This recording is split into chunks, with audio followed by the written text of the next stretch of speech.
अस्सलाम वालेकुम। आज की इस वीडियो में खुश आमदीद। वैसे तो ईद वाले दिन पाकिस्तान और इंडिया के दरमियान मिठाइयाँ बांटी जाती थी, और ना सिर्फ ईद वाले दिन बल्कि अगर इंडिया की तरफ से अगर होली, दिवाली या दूसरे कोई खुशियों के दिन होते थे तो पाकिस्तान और इंडिया के जो बॉर्डर है वहाँ पर मिठाइयाँ एक्सचेंज होती थी, जिससे ये तासुर दिया जाता था कि हम भी आपकी खुशी में खुश हैं। लेकिन इस बार इंडिया की तरफ से सीज फायर की खिलाफ वर्जी करते हुए पाकिस्तान के पास जो कश्मीर है उसके 3 इलाकों को निशाना बनाता है। और जब पिछली बार इंडिया ने ये करने की कोशिश की थी तो उसको मुंह तोड़ जवाब दिया था, और सबको पता है कि उस बार क्या हुआ था, क्योंकि वो जो इंडिया का पायलट पाकिस्तान में लैंड हुआ था उसके साथ जो भी हुआ सब लोग जानते हैं। और उसका एक बहुत ही मशहूर डायलॉग है, टी वाज फैंटास्टिक। अब 5 साल पहले उस काम की नाकामी देखते हुए उसके बाद इंडिया ने कोई ऐसी हरकत करने की नहीं सोची, लेकिन अब 5 साल बाद इंडिया ने दोबारा पाकिस्तान पर अटैक किया है। अब ये इंडिया ने क्यों किया है और इसका जवाब पाकिस्तान ने क्या दिया है, और इसके अलावा आगे क्या मामला तय होंगे, जानने की कोशिश करते हैं इस वीडियो में।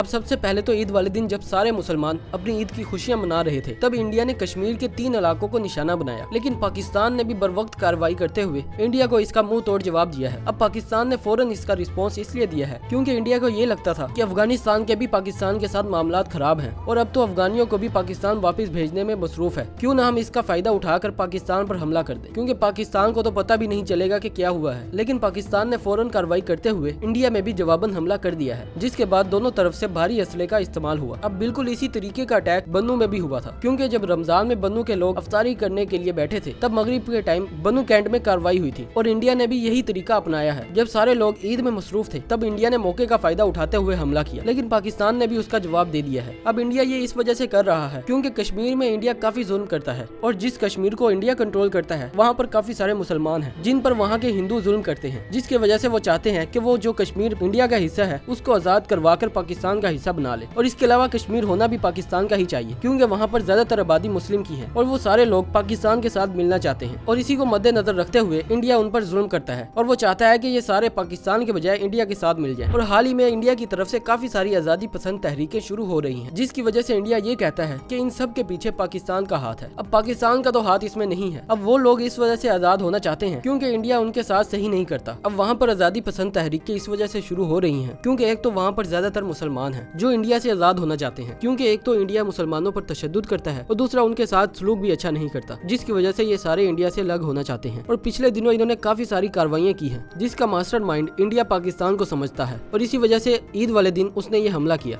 अब वैसे तो इस वाकये में पाकिस्तान को कोई ज्यादा नुकसान नहीं हुआ, लेकिन पाकिस्तान ने इंडिया का काफी अच्छा खासा नुकसान कर दिया है, और तकरीबन इसमें इंडिया की 2 चौकियों को तबाह कर दिया गया है। और इसके अलावा ये भी खबरें उठना शुरू हुई थी कि पाकिस्तान ने इंडिया का तैयारा भी मार गिराया है, लेकिन इसकी कोई ऑफिशियल तस्दीक नहीं हुई। और इसके अलावा इंडिया के काफी सारे फौजी भी हलाक हुए हैं। अब इस सब को देखते हुए ये तो साफ है कि इंडिया का काफी नुकसान हुआ है, और जो इंडिया खेल खेलना चाहता था वो उसी पर भारी पड़ गया। अब इस सब के पीछे एक वजह ये भी हो सकती है कि इंडिया अपनी अवाम का ध्यान कश्मीर की तरफ लाना चाहता है, क्योंकि जब से बांग्लादेश के हुक्मरान मोहम्मद यूनुस ने चाइना का दौरा किया है तब से इंडिया को ये लगता है कि शायद चाइना और बांग्लादेश मिलकर इंडिया की जो 7 रियासतें हैं उनको इंडिया से अलग करवाना चाहती हैं, क्योंकि मोहम्मद यूनुस ने चाइना में स्पीच करते हुए ये कहा है कि इंडिया की जो 7 रियासतें हैं जिनको 7 सिस्टर भी कहा जाता है वो बेबस हुई पड़ी हैं। और इसके अलावा वो चाइना के प्रेसिडेंट को उन 7 रियासतों की मदद करने का भी कहते हैं, जिसके बाद इंडिया को ये शक पड़ गया है कि शायद चाइना और बांग्लादेश इंडिया की जो चिकन नेक है जो बांग्लादेश और चाइना से होकर उन 7 रियासतों से मिलती है, शायद चाइना और बांग्लादेश उसको बंद करवा कर वो जो 7 रियासतों का रास्ता है वो बंद करवाना चाहते हैं। और इसके अलावा जब से मोहम्मद यूनुस ने ये स्पीच दी है उसके बाद से उन 7 रियासतों में से 3 रियासतों ने अपनी आजादी का ऐलान कर दिया है, और उनका कहना है कि हम इंडिया के साथ और नहीं रह सकते। मणिपुर और असम का कहना यह है कि हम इंडिया से आजाद हो गए हैं, और असम ने तो अपनी खुद की करेंसी भी निकाली हुई है। और इनकी आजादी के ऐलान के बाद और भी बहुत सी तहरीकें शुरू हो गई हैं, जिनमें से एक कश्मीर भी है। अब कश्मीर के लोग ये चाहते हैं कि हम इंडिया से आजाद हो जाएं, और इसी वजह से वो इंडिया के खिलाफ मुख्तलिफ कार्रवाइयां करते हैं जिनमें इंडिया का काफी नुकसान होता है। और इसी को देखते हुए इंडिया ने भी ईद वाले दिन पाकिस्तान पर हमला किया है, और इंडिया को उसका जवाब भी अच्छा खासा मिला है और उनका काफी सारा नुकसान हुआ है। अब जैसे उन्होंने 5 साल पहले 2019 में अटैक किया था जिसका उनको काफी ज्यादा नुकसान हुआ था, बिल्कुल उसी तरह इस बार भी इंडिया को काफी अच्छा खासा नुकसान हुआ है, जिसके बाद लगता तो नहीं है कि वो दोबारा से पाकिस्तान पर कोई हमला करने की सोचेंगे। और खालिस्तान भी इसके बाद अपनी आजादी की तहरीक शुरू कर रहा है, और इसमें कोई शक नहीं कि कुछ महीनों तक खालिस्तान भी इंडिया से आजाद होने का ऐलान कर दे, क्योंकि कुछ दिनों पहले ही अमेरिका में वोटिंग हुई है जिसमें तकरीबन 35 से 40 सिखों ने खालिस्तान के हक में सपोर्ट किया है, और शायद कुछ महीनों तक खालिस्तान भी अपनी आजादी का ऐलान कर दे। अब देखना यह है कि आगे किस तरफ मामला जाते हैं। अब वैसे तो इंडिया की तरफ से खामोशी है, क्योंकि पहले दिन के जवाबन हमले के बाद दूसरे दिन कुछ भी नहीं हुआ, लेकिन तीसरे दिन भी LOC में उन्होंने घुसने की कोशिश की जिसको नाकाम बना दिया गया। गया। अब देखना यह है कि आगे मामलात किस तरफ जाते हैं। इसके अलावा इंडिया में आजादी की तहरीकें तो शुरू हैं और आने वाले दिनों में शायद इंडिया का मैप तब्दील होता हुआ नजर आए। आपको क्या लगता है कि 7 रियासतें अलग हो जाएंगी कि नहीं? अपनी कीमती राय का इजहार कमेंट सेक्शन में जरूर कीजिएगा। और अगर आपको ये वीडियो अच्छी लगी है तो लाइक करें, शेयर करें और चैनल को भी सब्सक्राइब करें। मिलते हैं अगली वीडियो में, तब तक के लिए अल्लाह हाफिज।